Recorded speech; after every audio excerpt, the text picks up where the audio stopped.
പ്രേതകഥകൾ തേടിപ്പോകുന്ന മലയാളികൾ തീർച്ചയായും കേട്ടിട്ടുള്ള പേരായിരിക്കും സുമതി വളവും അവിടെയുള്ള സുമതി എന്ന പെൺകുട്ടിയും.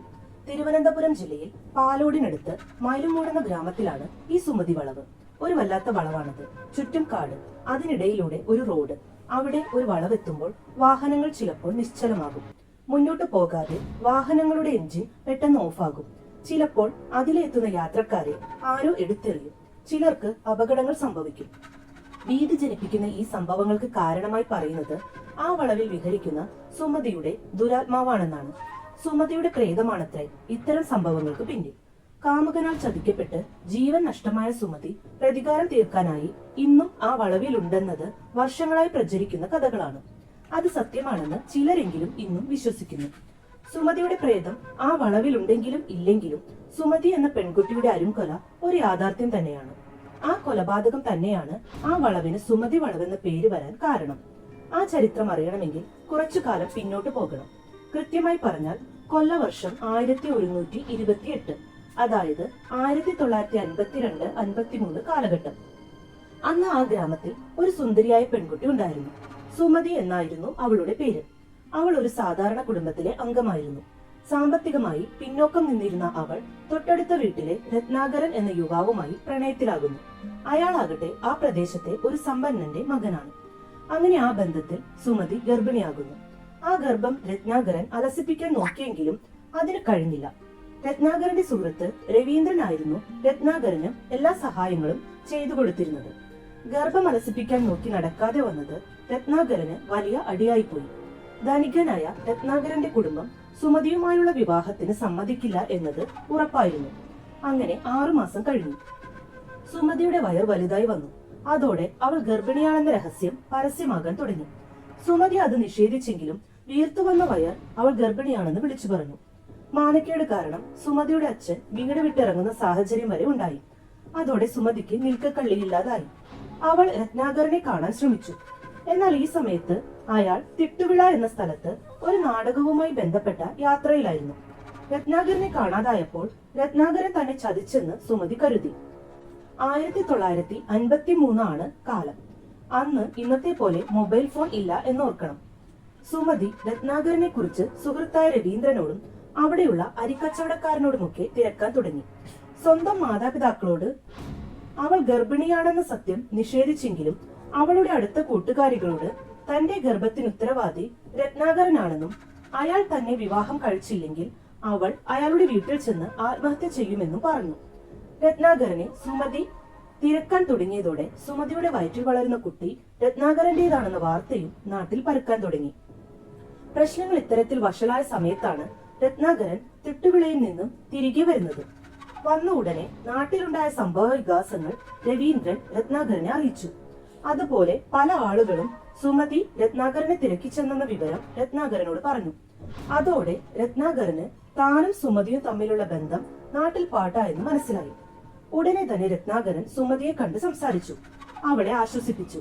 രത്നാകരന്റെ കുടുംബം സുമതിയുമായുള്ള വിവാഹത്തിന് സമ്മതിക്കില്ല എന്നും അതിനാൽ ദൂരെ എവിടെയെങ്കിലും പോയി വിവാഹം ചെയ്ത് ഒറ്റയ്ക്ക് ജീവിക്കാമെന്നും രത്നാകരൻ സുമതിയോട് പറഞ്ഞു. അവൾ രത്നാകരൻ പറഞ്ഞതെല്ലാം അപ്പാടെ വിശ്വസിച്ചു. രത്നാകരൻ പറഞ്ഞ പ്രകാരം ഒളിച്ചോടുവാനായി 1953 ജനുവരി 27 വൈകുന്നേരം സുമതി വീട് വിട്ടിറങ്ങി.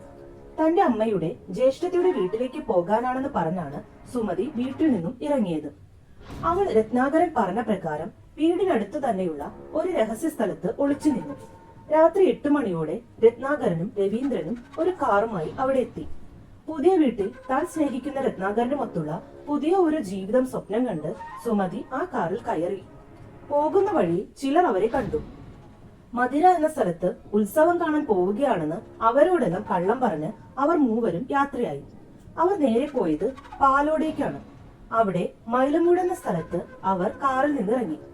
ആ സ്ഥലത്തിനു ചുറ്റും റിസർവ് ഫോറസ്റ്റ് ആണ്.